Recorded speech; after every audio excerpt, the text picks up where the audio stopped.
All right, everybody. Friday, April 4th. I was just in a battle with MLB TV. I was trying to watch Blue Jays Mets. It was blacked out. Apparently, there was something wrong with my account. They went ahead and reset it. So we're all good. I'm joined with Ed. We got a plethora of topics to talk about.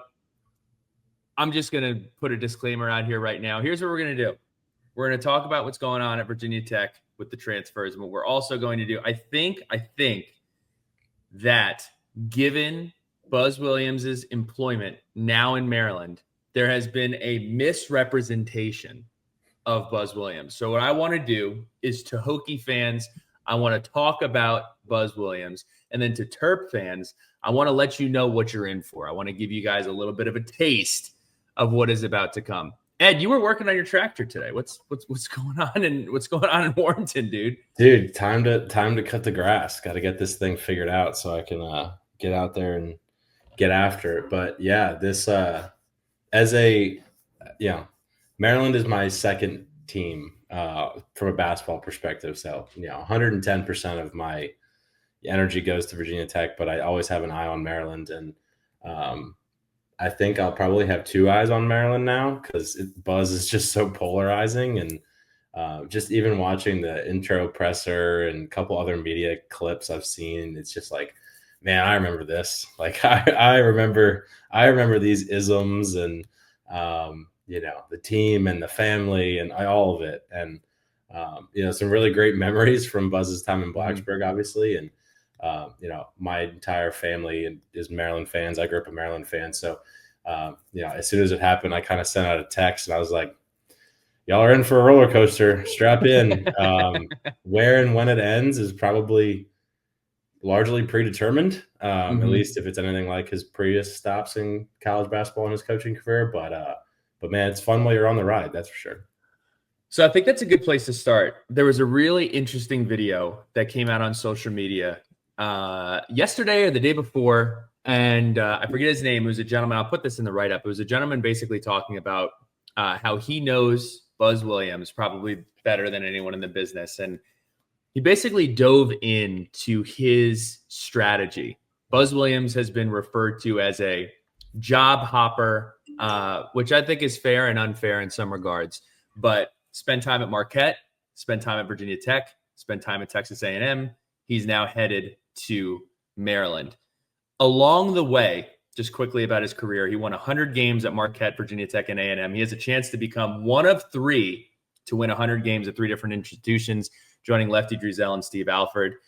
He has only two losing conference record seasons. Year one at Virginia Tech, which was an unbelievable rebuild that needed to take place, and then the COVID Mickey Mouse year at Texas A&M in his second year there. 373 and 228, 13 20-win seasons in 18 years of coaching. I think the most shocking thing, Ed, is that he's only 52, because I feel like he's been in our life for such a long time. And given his age bracket, being 52 and coaching for 18 years, he is first in total victories and second in NCAA tournament games and victories. Back to the video, the person basically said that Buzz did some research on essentially how this all plays out with coaches. And he believes that around the sixth year, you are then reevaluated based upon the floor that you established. And then it is essentially a ticking time bomb of when you either retire or get fired. Personally, I'm curious how you feel about that. I actually think that's a pretty damn good strategy. In this business, it ends one of three ways. You leave on your own accord, you retire a legend, which is happening rarer and rarer these days, or you get fired. Those are the three options that are presented with you. And by my estimation, every single place that he has gone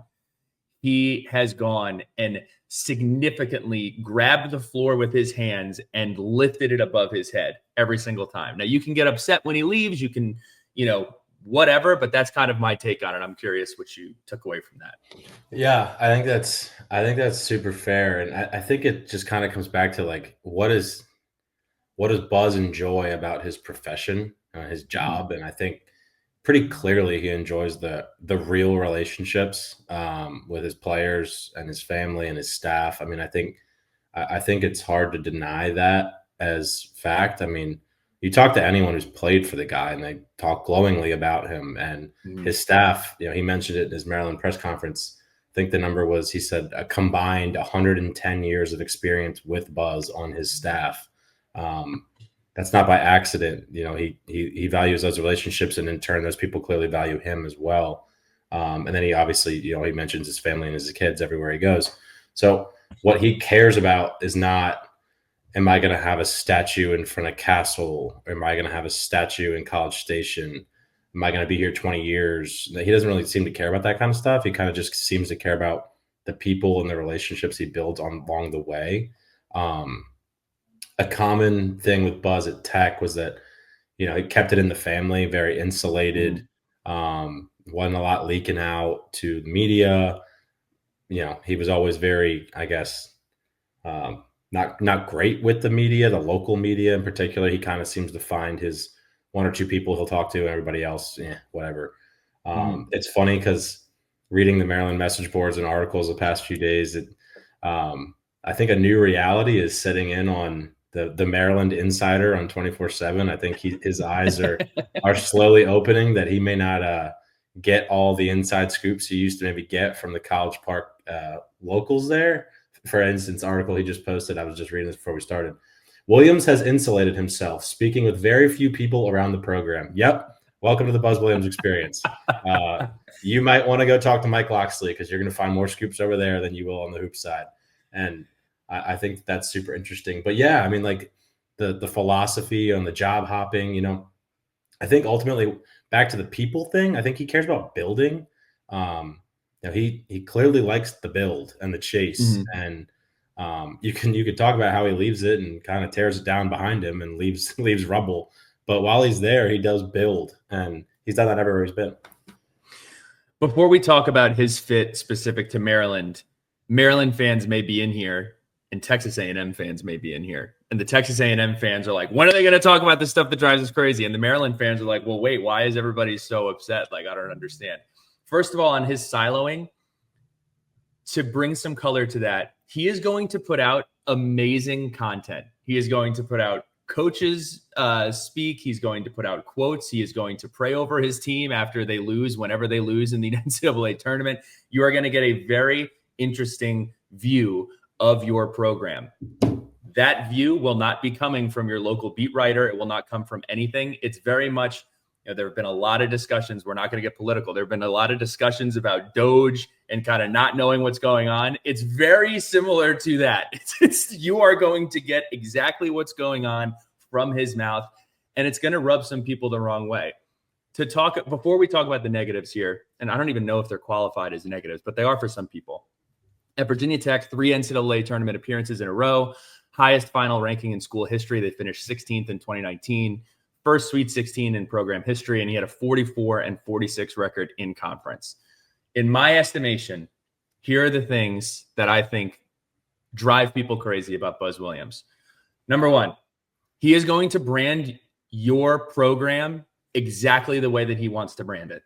It's going to be the get better. It's going to be the quotes. He is going to have his own template of how he essentially programs his program. I remember at Virginia Tech, people may not remember this, the official Virginia Tech Twitter for the basketball program was Hokie Hoops, or it was something like that, Hokie's MBK. When he left, he shut down that Twitter account. It no longer existed, and they went private. So I'm one of the few people who still follow it, and that's the only place that you can see it. So that's what you're going to get. Additionally, in my opinion, I think that in the moment, people love it. When he was here, I tuned into every press conference. I ate up the videos that he put out. But then when he's doing it at another school, it's almost like if you break up with a significant other and they take their significant other to the same restaurants that you went to and you thought that was special, or they go on the same vacation that you went on and you thought that was special, and you almost become tainted towards it. I think those are really the things that bother people a ton. He has his circle. He's going to do it his way. But when I say those things, he's also going to win a ton of basketball games for your program. Ed, care to weigh in on any of the, again, I say quote unquote negatives because I don't perceive it as negative as much as I perceive it as just odd and different. Yeah, it's he's an interesting cat. I think he really is. Like, he cares about what he cares about, and that's, his players and his family and his staff and their families. He always talks about and it's a unique way to think about this, and it's one of the things, I'll get to this in a second, but he always talks about, like, the person, and be respectful of the family they represent. It's just an interesting way to think about that, and very unique. And we were talking on the phone earlier before we did this, like, there's a lot of things you can watch in his content, no matter where he's been, and learn some cool stuff. Like, think about things a little bit of a different way. And some of his buzzisms are good, sound life advice, and they're very interesting. And you can question the source and you can question the intent all you want, but the information itself is very interesting. But yeah, he cares about what he cares about. He doesn't care about the rest. And kind of when he's gone, he's gone. Like, and it happens very fast. And sometimes it might've been premeditated, and leaves a little bit of rubble behind him on the way out the door. Yeah. But again, while he's yours, it's a lot of fun. And I think, I'll give Pat a hard time while he's not here to defend himself. We had a very heated debate about where Buzz stacks up in the college basketball coaching ranks. I think it's higher than a lot of people think it is. Pat was like, check Chat GPT, see what it says. And I did. And he wasn't in Chat GPT's list, but Chat GPT also had 5 retired coaches, even though I asked it to do current. So I question your source, Patrick.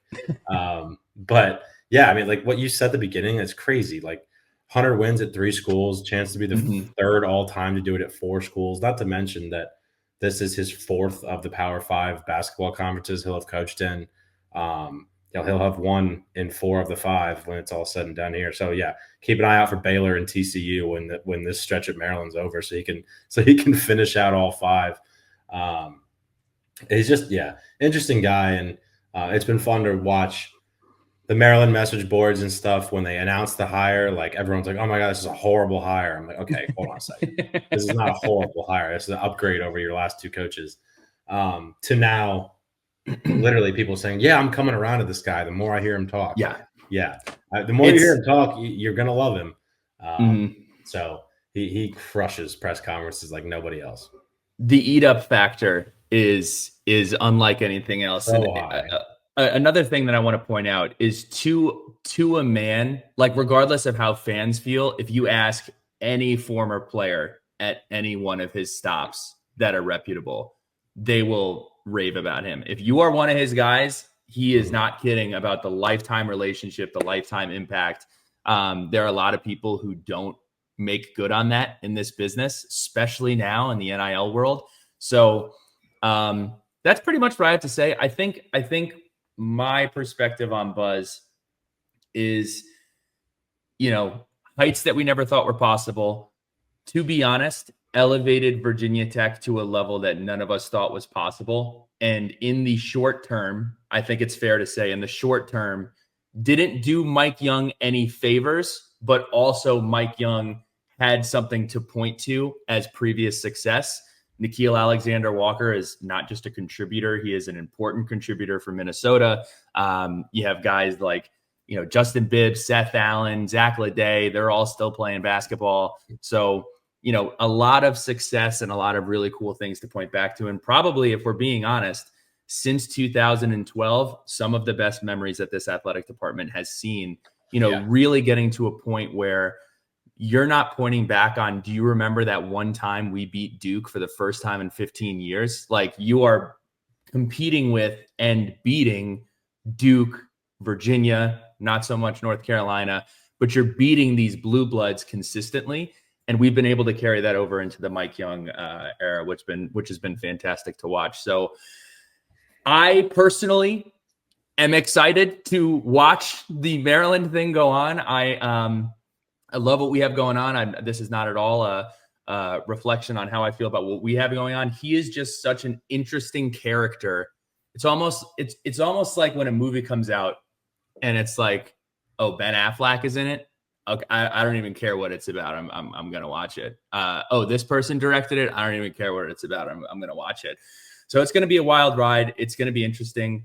I'm curious to know what your prospects are for Maryland and Buzz Williams moving forward. That's what's been so funny to follow the Maryland fans and their beat writers and stuff. It's like there's like a little bit of a frustration. They're like, well, he needs to hire like DC guys. He needs to hire DMV assistants and local people. No, he's not going to do that. I tell you right now, not going to do that. He's going to bring everyone. It's a traveling circus, and they're all coming. He's so unique in today's era. We talked about this on the phone too. Like, he convinced kids to redshirt last year, and they're going to follow him to Maryland. Like, they're not mad about it. Like, he sells such a bigger than the immediate, 12 months agenda to these kids that, it's a big picture plan. They had one of the lowest transfer rates in the country at A&M. Did you hear the quote that he had when he went on Barstool, and he basically was, and again, this is a perfect example of something where you're like, well, I don't believe that, but it's a really interesting message. He says, I will not and do not want to recruit somebody that tells me their goal is to be in the NBA. He said, I want you to tell me, you need to define it. You need to say, I want to be in the top X percent of scoring at this university, and I want to put myself in a position to get to my third contract in the NBA, and then work backwards from that and say, here is exactly what that needs to look like. Here's exactly what you need to do. And here's exactly how I'm going to try to help you and achieve that goal. Yeah. And I think that it's so much more than a relationship of just, hey, we're going to meet on the court, we're going to lift weights, we're going to try to win basketball games. Like, he legitimately is so invested in, again, his guys. And I think that's why they play so hard for him. Yeah, like he gets tremendous buy-in from his people. They're just, again, following what's going on with Maryland. Like, they're probably going to have 3 guys, 4 guys, 5 guys transfer from A&M. They're all going to follow him, and the staff's going to follow him. Well, Bisa Beatty was sitting in the front row at the press conference wearing a Maryland polo. He's going to be on staff in College Park now. Everyone's just fiercely loyal, and you can question that. And is that the best thing for the program? Who knows? But that's the way he's going to do it. And that's the way he's done it. And that's the way he's won. I was just curious and went and looked at the last year's A&M staff. Like, half the people were in Blacksburg at one point in time. It's pretty crazy in today's day and age of roster volatility, coaching volatility. And there's same old Buzz, and he's got his people with him, which is cool. Again, I don't want this to be like a whole like Buzz Williams is the greatest thing ever fest, because there's a lot of stuff that he did that's not great, I guess. Like, the rumors of recruiting guys to A&M while still in Blacksburg, not cool. Don't love that. All that stuff. Again, not a fan of.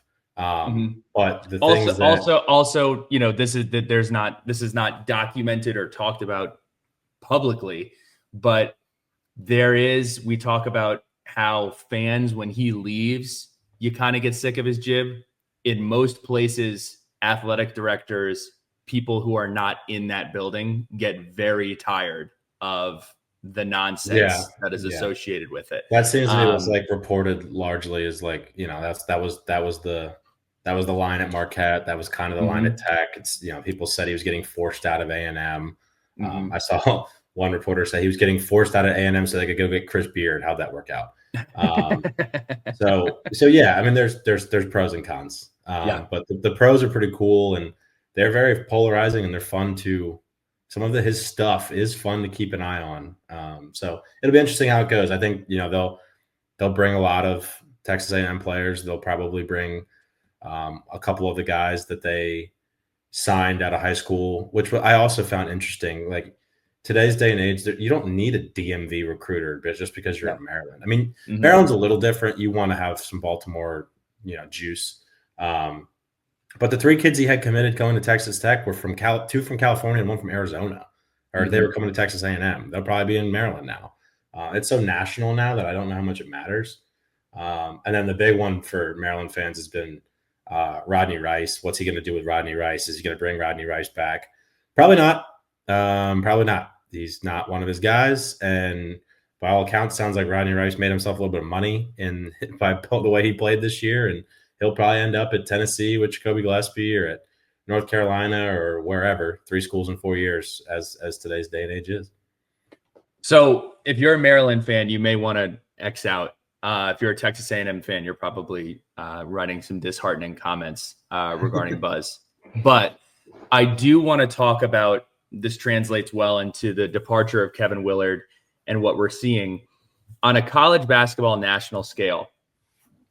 I just want to put everybody on notice. Kevin Willard, first of all, for everyone that needs to hear it, Villanova is a better job than Maryland. And the Big East, in my estimation, is going to continue to, they already right now, in my opinion, by a wide margin, have the best coaches in the country. And I think the reason that there is such a gravitational pull towards the Big East is given this House settlement and the $20.5 million, whether you want to think that that's something that gets passed, that gets adopted, if it gets sued into oblivion, whatever, the direction that it seems to be heading in is that the Big East is in a position to delegate more funds to basketball, having not to support a football program or another program. So these jobs are in such high demand. And you want to look at Maryland specifically. If you're Kevin Willard and you already have this disagreement with the administration and they have a football program they're going to put money into, he's going to go to Villanova and he is going to have a direct line to the athletic director. He's not going to have any distractions or any other sports to worry about. Villanova is focused on winning basketball games. And I think that's why you're going to continue to see coaches, maybe in the SEC, maybe in the Big East, maybe in the Big Ten, and maybe in the ACC, continue to gravitate towards going to that Big East right now, because they're just, in my estimation, they're set up way better for success long-term, given the template that we're supposedly moving in that direction to. Yeah, no football. I mean, it's as simple as no football. It's all basketball all the time. And their revenue share from, I think it's Fox has the Big East, they can do whatever they want roster-wise. And you're seeing it already in the portal. I mean, Creighton's crushing it. Providence is crushing it. UConn grabbed a couple guys. St. John, they're all crushing the portal. Yep. The report was that Kevin Willard offered Jacoby Gillespie $3 million to follow him to Villanova. He obviously that's quarterback money in the ACC. He obviously declined and decided to go to Tennessee, go back home to Knoxville. But still, $3 million for a point guard that I guarantee 75% of this audience has never heard of before. So it's pretty crazy what the Big East is able to do right now. And I feel like every time I look up, one of the big portal names is going to one of the Big East schools, and it's been that way for a few days now. And I think it's going to continue to trend that way. Any other notes on college basketball as a whole? I would just say to Maryland fans, very similar to The Sopranos. You remember The Sopranos? It's 6 seasons long. The ride is unbelievable. Great characters. You're going to fall in love with the show. And then one day, the last scene is going to pop up when it feels like everything is cresting. And if you haven't seen The Sopranos, I apologize. The screen will fade to black and you will never hear from anybody again. That'll be it. That is end scene. Hope it was fun. Or it'll be like Gary Williams says he thinks Buzz will be there for a long time. Who knows? We'll see if Gary Williams better learn how to speak Buzz Williams, man. We'll see. But you did say it. I do think that he has an opportunity. This is his highest ceiling job. The best description that I have seen of Buzz Williams for his career thus far. There's another tweet. It was saying Buzz Williams is going to elevate your floor to a level that you may have never seen before, but he's going to have a hard ceiling. I don't know if that hard ceiling will translate into Maryland. We'll see. It will be cinema. It's definitely the best job he's had. I mean, Baltimore, DC, particularly Baltimore, such a great recruiting ground, and those kids want to play at Maryland. I mean, you saw it with Julian Reese, you just saw it with Derek Queen. I mean, those kids want to go there. So if he's able to make those inroads in Baltimore in particular, I think it's the highest ceiling job he's had for sure. We'll see what he does with that. But, he is only 52. He could stay there for 8 years, and, it would be the longest of his career. But it'll be interesting to follow. And I don't think it'll have much of an impact on Virginia Tech because, like I said, recruiting's so national now. I'm not it's not really like football where I'm worried if, Penn State or Maryland are dipping their toe in Richmond or Virginia Beach. Like it doesn't really go that way with basketball. It's just you find guys who fit your system no matter where they live, and you go get them. So from a Virginia Tech perspective, I'm not concerned. But it will be interesting to follow. And to Maryland fans, this is the best coach you've had since Gary. So I don't want to hear the complaints. It's pretty crazy. Speaking of high ceilings, the one thing that will be interesting is Buzz has talked ad nauseum about he knew he was doing the thing right when he looked up in the corner and the corners were filled. Maryland has a very, very large Coliseum. It will be very difficult to fill up those corners. They're also not competing with they're going to be competing with the Wizards. They're going to be competing with the professional sports that are in the DMV. So it'll be interesting. Excited to watch. We will see what happens. And shout out to our guy, Brian and Chad. I'm sure they're going to have a lot of fun over in Terpville and SVP. It'll be fun. I mean, I'm going to be listening to the SVP pod even more. SVP's got to get them on. That would be great. Switching gears over to Virginia Tech. First and foremost, want to encourage you all to read Sam's write-up about Chester Frazier returning to Virginia Tech. First of all, for those of you that know what this abbreviation means, I feel that it was a DOT move by Virginia Tech to bring Chester back. He is fantastic. He is around winning programs consistently. He is an excellent recruiter. Ed, what are your thoughts on his return to Blacksburg? Remember the Michigan State win in Maui? And you remember the Villanova win where we played them on like 2 days' notice and beat them too when they were number 3 in the country? Chester Frazier was on staff. So, you think back to that time and what this team was doing then, overachieving in year 1, making the tournament in year 2. He's a great coach, and he's been a great coach everywhere he's been, like you just said. Sam's article is awesome. That was gonna be my first piece on this was go read Sam's article and then come back and finish listening to this. But great coach, really good recruiter. Him coming in as the associate head coach was just a great pull, and it proves relationships do still matter in today's day and age. I think people kind of thought it was all just transactionary, but Chester Frazier loves Mike Young, and as a result, there's a reunion in Blacksburg coming up, and I think it was a huge swing to land him, and what that could mean for next year's roster and years beyond. I think we'll find out in the next couple of weeks as things unfold. But there's some guys he could bring with him potentially. We'll see how that all shakes out. But again, great hire. I mean, every time Mike Young's had an open job, he's crushed the hire. Yes. Mike Jones was short-lived, but a pretty good hire. And then JD Byers has been fantastic. KG's obviously been there since the beginning. And now, to bring Chester back is just an awesome hire. So every time a job opens, it's been good stuff for Mike Young, and people in the industry love that guy. I don't think it's super hard to convince guys to come work for him. And we'll see what else transpires. They probably have a couple like support staff hires to make. We'll see what they do. I know the trend this offseason in college basketball has been kind of like it was in football last year to go hire a GM. I know that was again, back to kind of Maryland, that was a common complaint during this transition period Maryland was in, is that Villanova had a GM, so they never stopped recruiting even when they didn't have a coach in place. And Maryland, for however many days there, they didn't have a head coach. There were no offers going out to kids. You weren't seeing Maryland pop up on lists because they didn't have anybody running the show even until the head coach got there. So it'll be interesting to see if Virginia Tech and Mike Young decide to go that route and hire kind of a GM type. But that along with the portal, more to come after this dead period that started yesterday through the Final Four. And then it'll get crazy for a few weeks there before we know who the team will be in the following year.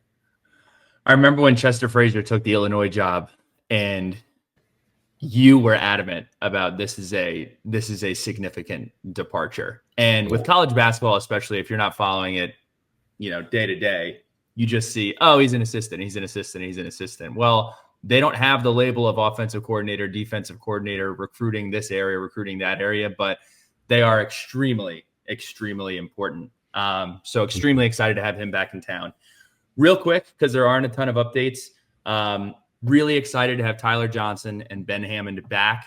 I say this tongue in cheek because I understand why we do it. I understand why everybody does it. The run it back when somebody is 17 and not going to the NBA. It is not their fault. It is just the age of college athletics that we're in. I can't help but be fired up and then immediately chuckle following it. Excited to have both of those young, talented guys back. What did you think of Servan's entrance into the transfer portal? Because you can look at it a couple of different ways. You can say, okay, I think the negative way to look at it is, man, like he doesn't want to be here either. Okay. But the way that I kind of look at it is, are we positioning ourselves to open up another spot? Do we feel confident that we can bring in some serious talent in the transfer portal? That's the question. Did he leave because he wants to go somewhere where he's going to have a big role, or did he leave because we needed the spot? It'll be interesting to see. We won't know the answer until we see how this all shakes out. I don't expect most teams in the country to use all 15 scholarships, even though you can go to 15 now. But Connor Servan was the kind of guy who, at least in my eye, would be a relatively, I would think, inexpensive bench piece to have kind of towards the end of your bench that has experience and has been around, big time basketball, and would be like a nice person to have as a safety net. You saw him kind of in that role this past year, come in for spurts and hold his own and not look like he completely didn't belong.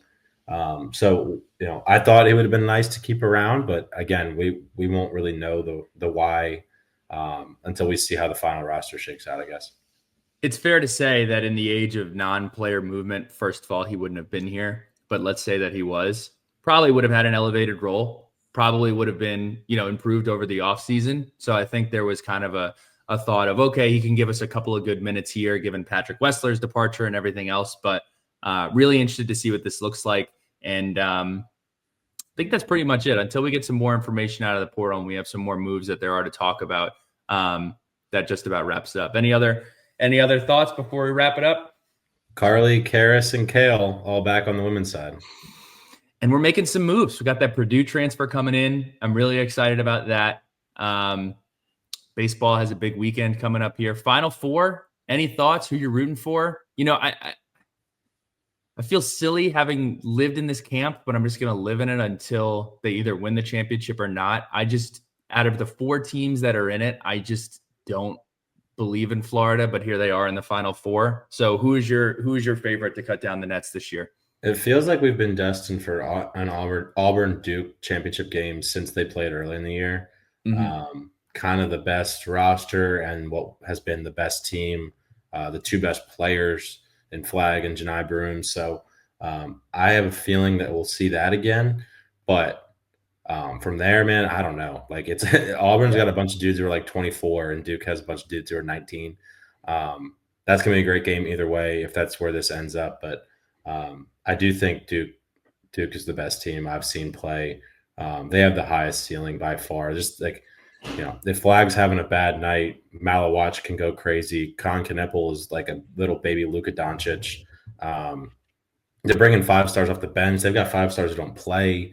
Like they're just, their roster's constructed in such a way where I have a really hard time picking against them.